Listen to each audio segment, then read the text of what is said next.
آج چینل میں بات کرنے کے لیے موجود ہیں مولانا عبدالمجید قادری صاحب، امام خطیب گونسیہ جامع مسجد سورن کوٹ۔ جی مولانا صاحب، ہم آپ سے جاننا چاہیں گے شب قدر کی فضیلت کے بارے میں۔ بسم اللہ الرحمن الرحیم۔ معزز سامعین حضرات، السلام علیکم ورحمۃ اللہ تعالی وبرکاتہ۔ میری طرف سے دارالعلوم فیضان مصطفیٰ غوثیہ جامع مسجد سورن کوٹ کے ناظم اعلیٰ الحاج سرفراز احمد قریشی صاحب اور پورے اراکین کی طرف سے آپ تمامی حضرات کو دل کی گہرائیوں سے شب قدر کی بہت بہت مبارک ہو۔ یہ نہایت ہی بابرکت رات ہے۔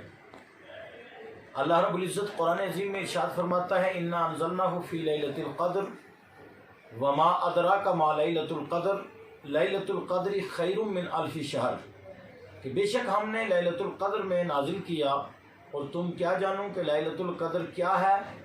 لیلۃ القدر خیر من الف شہر، لیلۃ القدر تو 1000 مہینوں کی عبادت سے افضل ہے۔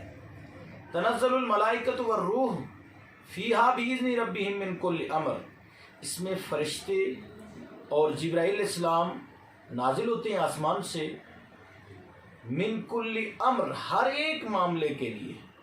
سلام ہی حتی مطلع الفجر، اس میں سلامتی ہی سلامتی ہے فجر تک۔ یعنی یہ اتنی بابرکت رات ہے کہ اس پوری رات میں اللہ رب العزت کی طرف سے سلامتی کا پیغام نازل ہوتا ہے، اور جو بندہ، دوسری جگہ ایک روایت ہے، حدیث پاک میں آیا ہے کہ جو بندہ ایمان اور اخلاص کے ساتھ شب قدر میں عبادت کر لیتا ہے، قیام کر لیتا ہے، رات میں استغفار کرتا ہے، توبہ کرتا ہے، اللہ سے اپنے گناہوں کی معافی مانگتا ہے، اور اللہ کی بارگاہ میں روتا گڑ گڑاتا ہے، اور عاجزانہ طور پر اللہ کی بارگاہ میں پیش ہوتا ہے، اور اللہ سے اپنے پچھلے گناہوں کی معافی مانگتا ہے، تو اللہ رب العزت اس کے پچھلے تمام گناہوں کو معاف فرما دیتا ہے۔ یہاں تمام سے مراد تمام گناہ صغیرہ، یعنی جو چھوٹے گناہ اس نے زندگی میں کیے ہوں گے، اللہ رب العزت ان گناہوں کو اس شب قدر میں شب بیداری یعنی عبادت کرنے کی وجہ سے بخش دیتا ہے۔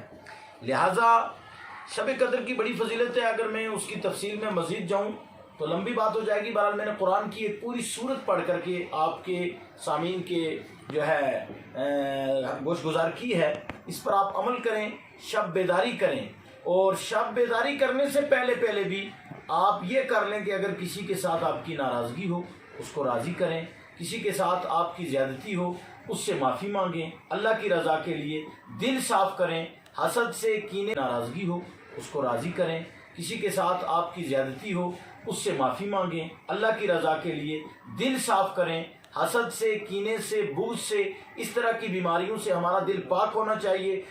ظاہر اور باطن جو ہے وہ ایک کر کے، صاف اور شفاف کر کے، جس طرح ہم چہرے کو یا ڈریس کو چمکاتے ہیں، اسی طریقے سے ہمیں اپنے دل کو چمکانا چاہیے۔ دل میں کسی کے لیے میل نہیں ہونا چاہیے۔ اللہ کی رضا کے لیے جس کسی کے ساتھ بھی کوئی زیادتی ہوئی ہو اس سے بھی معافی مانگ لی جائے، یا کسی نے آپ کے ساتھ زیادتی کی ہو تو اسے بھی معاف کر دیا جائے، اور دل صاف کر کے اللہ کی بارگاہ میں آج شب بیداری کی جائے، تو انشاءاللہ اللہ کی بارگاہ سے رحمت کا، بخشش کا پروانہ ضرور انشاءاللہ ملے گا۔ ساتھ میں ایک فضیلت اور بیان کر دوں اس شب کی، کہ حضرت مولا علی رضی اللہ تعالیٰ عنہ جو خلیفہ چہارم ہیں، داماد پیغمبر ہیں، تو وہ فرماتے ہیں کہ جو شخص شب قدر کے اندر 7 مرتبہ سورہ قدر کی تلاوت کر لیتا ہے، اللہ رب العزت ہر بلا سے اس کی حفاظت فرماتا ہے، اور 70,000 فرشتے اس کے لیے جنت کی دعائیں کرتے ہیں۔ تو خالد بھائی، میں آپ کا شکریہ ادا کرتا ہوں کہ آپ تشریف لائے ہمارے اس دفتر میں، اور آپ نے آ کر کے یہاں جو ہے ہم سے یہ بیان لیا۔ ساتھ ہی ساتھ آپ کا بھی شکریہ ہے۔ ہماری دائنی طرف جو ہے ہمارے